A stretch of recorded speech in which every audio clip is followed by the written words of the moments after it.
ರೈತರಿಗಾಗಿ ಮಾಹಿತಿ. ಅರ್ಕಲಗೂಡು ತಾಲೂಕು ಕೇರಳಾಪುರ ಷಣ್ಮುಖ ಅವರ ತೋಟಕ್ಕೆ ಜಿಲ್ಲಾ ಕಿಸಾನ್ ಕಾಂಗ್ರೆಸ್ ಅಧ್ಯಕ್ಷರಾದ ದಿವಾಕರ್ ಗೌಡ್ರು ಭೇಟಿ ನೀಡಿದರು.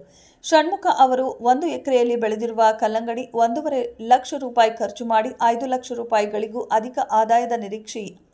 ಅದು 60 ದಿನಗಳಲ್ಲಿ ಉತ್ತಮ ಸಾಧನೆ ಮಾಡಿದ್ದಾರೆ. ಧನ್ಯವಾದಗಳೊಂದಿಗೆ ಅರ್ಕಲಗೂಡು ರೈತ ಬಳಗ. ಮಂಜೇಗೌಡ, ಅರ್ಕಲಗೂಡು. ವರದಿ ಮಂಜು ಗಂಗೂರು. ಕ್ಷಣದ ಸುದ್ದಿಗಾಗಿ ವೀಕ್ಷಿಸಿ ರಾಷ್ಟ್ರಧ್ವನಿ ನ್ಯೂಸ್ ಕನ್ನಡ. ಆಯಿತು, ಒಳ್ಳೆ ಮಾಹಿತಿ ಕೊಟ್ಟಿದ್ದೀರಾ, ನಿಮಗೆ ಧನ್ಯವಾದಗಳು. ನಾವು ಈಗ ಒಂದು 10-15 ಎಕರೆ ಲೀಸಿಗಾರ ಸರಿ ಜಾಗ ತಗೊಂಡು ಬೆಳಿಬೇಕಂತ ಇದ್ದೀವಿ.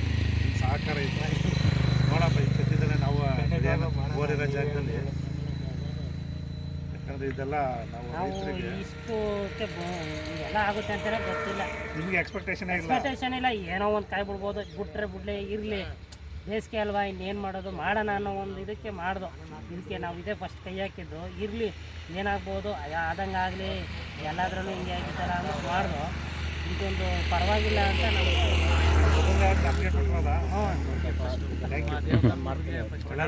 ನಮಸ್ಕಾರ. ಮತ್ತು ನಮ್ಮಲ್ಲಿ ಶುಂಠಿನೂ ಬೆಳೆ ಇದು ಮಾಡ್ಕೊಡ್ತೀವಿ. ಬೆಳೆಗೆ ಹೆಚ್ಚು ಎಕರೆಗೆ 450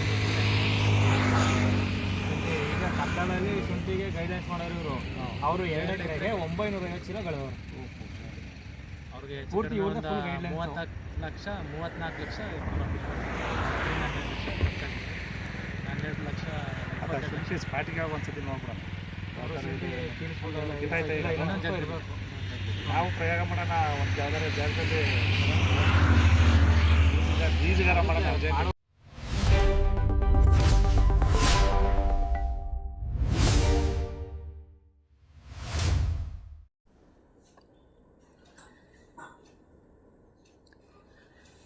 ಅರ್ಕಲಗೂಡು ಕರ್ನಾಟಕ ರಾಜ್ಯ ರೈತ ಸಂಘ ತಾಲೂಕು ಅಧ್ಯಕ್ಷರು ಆದ್ ಭುವನೇಶ್ವರ ಅವರ ನೇತೃತ್ವದಲ್ಲಿ ರಾಗಿ ಖರೀದಿಯಲ್ಲಿ ರಾಗಿ ಅಕ್ಕಿ ಮಿಕ್ಸಿಂಗ್ ಮಾಡಿದಂತಹ 31 ಕ್ವಿಂಟಾಲ್ ರಾಗಿಯನ್ನ ರೈತ ಸಂಘದವರು ಪತ್ತೆ ಹಚ್ಚಿ ಲೋಡಿಂಗ್ ಮಾಡುವಾಗ ಪತ್ತೆ ಹಚ್ಚಿದ್ದಾರೆ.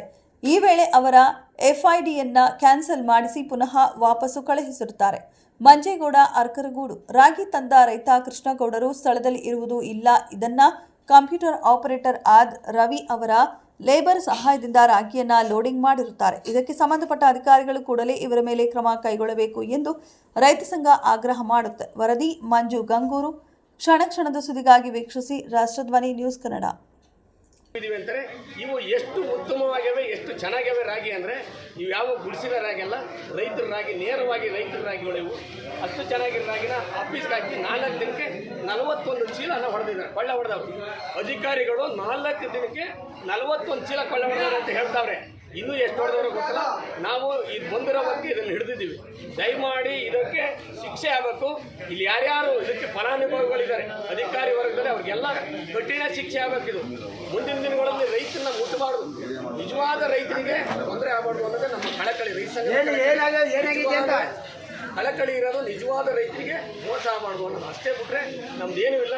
ಸ್ಥಳಕ್ಕೆ ತಹಸೀಲ್ದಾರ್ ಅವರು ಬರ್ತಾ ಇದ್ದಾರೆ, ಮಾನ್ಯ ಶಿರಸ್ತಾರು ಬರ್ತೀನಿ ಅಂತ ಹೇಳಿದರೆ ಎಲ್ಲ ಬರಬೇಕು.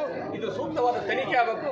ಈ ತನಿಖೆ ಆಗೋರಿಗೆ ನಮ್ಮ DC ಮೇಡಮ್ ಅವರು ಇದಕ್ಕೆ ನ್ಯಾಯ ಕೊಡಿಸ್ತಾರೆ ಅಂತ ನಾನು ನೇರವಾಗಿ ಅವರಲ್ಲಿ ನಾನು ಕಳಕಳಿಯಿಂದ ಕೇಳ್ತಾ ಇದ್ದೀನಿ. DC ಮೇಡಮಲ್ಲಿ ದಯಮಾಡಿ, ಯಾಕೆಂದರೆ ಅರ್ಕಲಗೂಡು ತಾಲೂಕಲ್ಲಿ ಈ ರಾಗಿ ಖರೀದಿ ಕೇಂದ್ರದಲ್ಲಿ ಬ್ರಹ್ಮಾಂಡ ಭ್ರಷ್ಟಾಚಾರ ನಡೀತಾ ಇದೆ.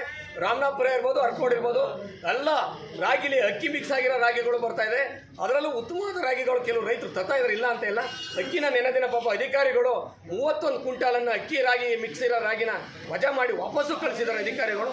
ಆ ವಿಚಾರದಲ್ಲಿ ನಮಗೆ ಸಂತೋಷವೂ ಇದೆ. ಇವತ್ತು ಅದೇ ರಾಗಿನ ಯಾವುದೋ ಅಕ್ಕಿ ಹೆಚ್ಚುವರಿ ರಾಗಿ ಕೆಳಗೆ ಬಿದ್ದುತ್ತಂತಲ್ಲ, ಅವೆಲ್ಲ ತುಂಬಿ 41 ಚೀಲ ಮಾಡಿದರೆ. ಇದು ತನಿಖೆ ಆಗಬೇಕು. ಯಾರ ರಾಗಿ ಯಾರಿಗೆ ಹೋಗುತ್ತೆ, ಯಾರಿಗೆ FID ಆಗುತ್ತಿದೋ ಅದು ಕೂಲಂಕುಷವಾಗಿ ತನಿಖೆ ಆಗಬೇಕು ಅನ್ನೋದೇ ನಮ್ಮ ಆಸೆ. ದಯಮಾಡಿ, ಯಾಕೆಂದರೆ ಇಲ್ಲೆಲ್ಲ ನೋಡ್ತಾ ಇರ್ತೀರಿ, ಈ ವಿಡಿಯೋ ನೋಡೋ ಅಂತ ಎಲ್ಲ ರೈತರು ನಾನು ಹೇಳ್ತೀನಿ, ನೀವು ರೈತರು ರೈತ ಸಂಘಕ್ಕೆ ಸಪೋರ್ಟ್ ಮಾಡಿ, ಯಾರೇ ಭ್ರಷ್ಟರಿಗೆ ಕಳ್ಳರಿಗೆ ಸಪೋರ್ಟ್ ಮಾಡಬೇಡಿ ದಯಮಾಡಿ. ಯಾಕೆಂದರೆ ರೈತ ಸಂಘ ಕಾಳಜಿಯಿಂದ ಮುತುವರ್ಜಿ ವಹಿಸಿ ನಿಮ್ಮ ಜೊತೆ ಇರುತ್ತೆ.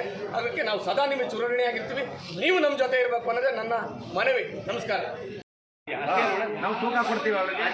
ಈಗ FID ಅಲ್ಲ, FID ಇದಕ್ಕೆ ಮಣ್ಣೆ ಹೊಡೆದಿದ್ರೆ FID ಇಲ್ವಾ? ನಿಮಗೆ ತೂಕ ಕೊಡ್ತೀವಿ, FID ಕೊಟ್ಟಿದ್ದಾರೆ, ಮಾಡೋಣ. ತೂಕ ಕೊಡ್ತಾರೆ ಕೆಳಗೆ ಬಿದ್ದಿರೋ ರಾಗಿದು ಹೇಳೋಣ ನೇರವಾಗಿ ಹೇಳೋಣ ಏನು ತಳಗಡೆ ಬಿದ್ದಿರೋ ರಾಗಿ ಗುಡಿಸ್ಬಿಟ್ಟು ನಾವು ತೂಕ ಕೊಡಬೇಕು. ಇದ್ರೊಳಗೆ ತುಂಬಿದ್ದೀವಿ ಇವ್ರು ಹೇಳ್ತಾ ಇರೋದ್ರಲ್ಲಿ ಕೆಳಗಡೆ ಬಿದೋಗಿರೋ ಅಂತ ರಾಗಿನ ಚೀಲ ಮಾಡ್ಬಿಟ್ಟು ಇದ್ರೊಳಗೆ ಹಾಕಿದ್ವಿ. ಇದು ಎಲ್ಲಿತ್ತು ರಾತ್ರಿ ನೆನ್ನೆ ಇದು ಇಲ್ಲೇ ಇತ್ತು, ನಮ್ಮ ಆಫೀಸಲ್ಲಿ ಇತ್ತು. ನೆನ್ನೆ ಇದ್ರೊಳಗೆ ಆಫೀಸ್ ನನಗೂ ಆಫೀಸ್ ಒಳಗೆ ಇತ್ತು. ಆಫೀಸಿಂದ ಈಗ ತುಂಬಿಕೆ ಬಂದು ಇಲ್ಲಿ ಇಟ್ಟಿದ್ವಿ. ಕರೆಕ್ಟ್ ಅಷ್ಟೇ ಅಲ್ವಾ ಸರ್? Okay, thank you. ಸುಳ್ಳು ಯಾಕೆ ಹೇಳ್ಬೇಕು ನಾನು ಕರೆಕ್ಟ್ ಅಣ್ಣ. ಈಗ ನಾನು ಮಾತಾಡಿದ್ರೆ ನಿಮ್ಮ ಕೆಲಸ ನೀವು ಮಾಡಿ, ನಮ್ಮ ಕೆಲಸ ನೀವು ಮಾಡಿ. ಕರೆಕ್ಟ್ ಇದೇ ಬೇಕು. ನಾವೇನು ನೀವು ಕೆಲಸ ಮಾಡಿ ಇಲ್ಲಿ ಊಟ ಹೊರಗೆ ಏನೋ ತೊಂದರೆ ಇದ್ರೆ ನಾನು ಹೇಳಕ್ಕೆ ನಿಮ್ಮ ಕೆಲಸ ನೀವು ಮಾಡಿ, ನಮ್ಮ ಕೆಲಸ ನಾವು ಮಾಡ್ತೇವೆ. ಈಗ ರೈತರು ಏನಂದ್ರು 55 ನೀನು ಸುಮ್ಮನೆ ನೀನು ನಮ್ಮ ನೇರವಾಗಿ ಹೇಳ್ತೇನೆ. ನಾನು ನಿಲ್ಗೂ ನಮ್ಮ ನನಗೆ ಒಂದು ನಿಮಿಷ ತಡೆಯ. ಅವರು ಅಧಿಕಾರಿ ಅವ್ರಿಗೆ ಹೇಳಿದ್ರು ಕೆಳಗಡೆ ಗುಡಿಸಿರ್ತಿ ಬಿದೋಗಿರ್ತಾವಲ್ಲ ಅವನ್ನ ಗುಡಿಸಿ ಚೀಲ ಮಾಡಿ ಆಫೀಸ್ಗೆ ಹಾಕಿದ್ದು. ಆಫೀಸಲ್ಲಿ ತುಂಬಿಕೆ ಬಂದಿದ್ದೀವಿ ಅಂತ ಸರಿಯಾಗಿದ್ದೀವಿ. ನಾನು ಏನು ಹೇಳ್ಬೇಡ, ಮಾತಾಡಲ್ಲ. ಏನ್ ಮಾಡ್ಕಿದ್ರೆ ಮಾಡ್ಕೊಳ್ಳಿ.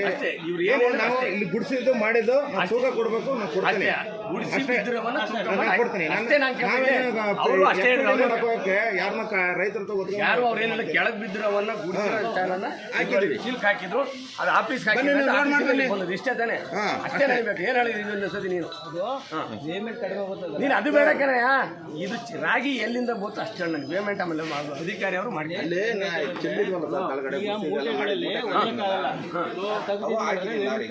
ನಾನು ಅದು ಹೇಳ್ಬೇಡ. ಈ ರಾಗಿ ಯಾವ್ದು ಹೇಳೋದು ತೂಕದ್ದನ್ನ ಅವ್ರು ನೋಡ್ಕೊಳ್ತಾರೆ, ನೀನು ನೋಡ್ಕೊಳ್ಳಲ್ಲ. ನೀನು ಮೂಟ ಏನು ಹೇಳಿ ಏನಪ್ಪ ಹೆಂಗೆ ಅಂತ ಹೇಳ. ಮೂಟೆನ ಅವ್ರು ಹೇಳಿದ್ರು. ಅದಕ್ಕೆ ಯಾರು ಸರ್ ಹೇಳಿ? Hello sir. ಅಣ್ಣ ನೆನ್ನೆ ಇವ್ರು ಹೇಳ್ತಾ ಇರೋದು ನೆನ್ನೆ ರಾಗಿ ಚೆಲ್ಲಿದ್ವಲ್ಲ. ನೆನ್ನೆವಲ್ಲ ಸರ್, 4 ದಿನ ಚೆಲ್ಲಿದ್ರು. ಒಂದು ವಾರ ಆಯ್ತು. ನೀವು ಬನ್ನಿ ಆಫೀಸ್ಗೆ ಹಾಕಿದ್ರು. ನಾನು ಬೆಳಿಗ್ಗೆ ಬಂದೆ. ಆಫೀಸಿಂದ ತಗೊಬಂದು ಲೋಡ್ ಮಾಡ್ಕೊಂಬಂದು ಇಲ್ಲಿ ನಿಲ್ಸಿದ್ದಾರೆ ಸರ್. ಇದು ಅಲ್ಲಲ್ಲ ಬಿಡಿ. ಈ ಚೆಲ್ದವ ಇವ್ರಿಗೆ ಗೊತ್ತಾಯ್ತದಲ್ಲ, ಕಮ್ಮಿ ಬಂದಾಗ ಯಾರು ಕೊಡ್ತಾರೆ? ರೈತರು ರಾಗಿನ ಆಫೀಸ್ಗೆ ಹಾಕೊಂಡಿದ್ದಾರಲ್ವಾ ಚೆಲ್ಲಿರವ. ಅದನ್ನು ನಾನು ತಹಸೀಲ್ದಾರು ಬರೋಕ್ಕೆ ಹೇಳಿದ್ರೆ, ಡಿ ಸಿನೂ ಬರೋಕ್ಕೆ ಹೇಳ್ತೇನೆ. ನಾನೆಲ್ಲ ನಾವು ಯಾಕೆ ಗೊತ್ತಿದ್ದ ನೋಡೋಣ. ನೆನ್ನೆ ದಿನ ರೈತರು ಯಾರು ಜಾಸ್ತಿ ತಂದಿದ್ದೀನಿ ಅಂದರು. ಅದೇನಾದ ಬೇರೆ. ಇವತ್ತು ಇವು ಒಂದು 35-40 ಮೂಟೆ 40 ಮೂಟೆ ರಾಗಿದು FID ಅವ್ರು ಬಿದ್ದಿರೋ ರಾಗಿನ ಹಾಕಿದ್ದಾರೆ ಅಂತ ಹೇಳ್ತಾರೆ. ಕರೆಕ್ಟ್ ಅದು ಚೆಲ್ಲಿರೋ ರಾಗಿ ಹಾಕಿ. ನೀವು ಅದಕ್ಕೆ ಉತ್ತರ ಕೊಡ್ಬೇಕಾದ್ರೆ ನೀವಲ್ವ ಸರ್? ಇದಕ್ಕೆ ಯಾವುದು ಏನು ಈ ಚೆಲ್ಲಿರೋ ರಾಗಿ ಎಷ್ಟು ಹಾಕಿವಿ? ಈಗ 4 ದಿನಕ್ಕೆ ಒಂದು 4 ದಿನ ಅಂತ ಹೇಳಿದ್ರು ಸಾಹೇಬರು. ಇರಲಿ, ಅದನ್ನು ನಾನು ಅವ್ರನ್ನೇನು ಬ್ಲೇಮ್ ಮಾಡ್ತಾ ಇಲ್ಲ. 4 ದಿನ ಚೆಲ್ಲಿರೋ ರಾಗಿನ ಇಲ್ಲಿ ಇಟ್ಕೊಂಡವ್ರು ಅಲ್ವಾ? ಅದು ಆ ರಾಗಿ ಎಲ್ಲಿಗೆ ಹೋಯ್ತದೆ ಅಂತ ನೀವು ಹೇಳ್ಬೇಕಲ್ವ ಸರ್? ಅಲ್ಲ ಇಲ್ಲೇ ರಾಗಿ ಈಗ ತುಂಬಿಕೆ ಬಂದು ನಾವೇ ಹೇಳ್ತೀವಲ್ಲ, ನಾವೇ ಹೇಳ್ತೀವಿ ಎಲ್ಲಿ ಹೋಯ್ತದೆ ಅಂತದ. ನಾವೇ ಖರೀದಿ ಮಾಡ್ತಾರಲ್ಲ,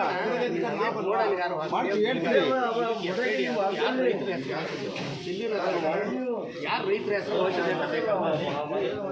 ಯಾರು FID ಯಾರ ಹೆಸರಿಗೆ ಹೋಯ್ತದೆ ಅಂತ ಬೇಕಲ್ವಾ? ಇದು ಬೇಕಾಗಿರೋ ನನಗೆ. ಈ ರಾಗಿಗೆ FID ಯಾರು, ಇದು ಓನರ್ ಯಾರು, ಇವ್ರು ಯಾರು ಅಂತ ಬೇಕು. ಬನ್ನಿ, ಏನೂ ಹಾಕಿಲ್ಲ. ಬಂದಿಲ್ಲಿ ನಿಂತಿದೆ. ಇನ್ನೂ ಈಗ ತುಂಬ್ತಾವ್ರೆ. ನಾವು ಎಷ್ಟು ಬಂದಿದೆ ಬನ್ನಿ ನೀವು.